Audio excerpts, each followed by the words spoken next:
తెలిసి ఉండాలి కదా. అది ప్రథమాధ్యాయంలో ఉంది కదా. సత్యనారాయణ స్వామి వారి వ్రతకథ పుస్తకం పరమ సంక్షిప్తంగా కాకుండా బాగా దాని గురించి స్పష్టంగా ప్రతి శ్లోకానికి తాత్పర్యంతో ఉన్న పుస్తకం ఒకటి సంపాదించుకొని ప్రథమాధ్యాయం చదివితే వ్రతం ఎలా చెయ్యాలో ఋషి చెప్తాడు, నారదుడు చెప్పాడు. అది నువ్వు కర్మగా చెయ్యి, దాన్నే పట్టుకో. అందుకని ముందు కల్పన చదువుతారు. అసలు ఏం చెయ్యాలి అన్నది చదవకపోతే మీరు అంతా చేసేసి కథ చదివారనుకోండి, కథలో సాయంకాలము వ్రతము చేయవలను అని ఉందనుకోండి, మీరు 11ంటికి చేస్తున్నారనుకోండి, మీకు ఏమనిపిస్తుంది?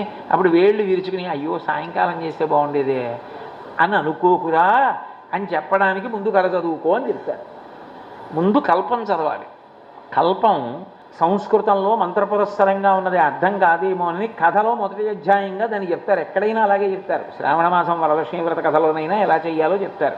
కల్పాన్ని పాటించాలి. పాటిస్తే మీరు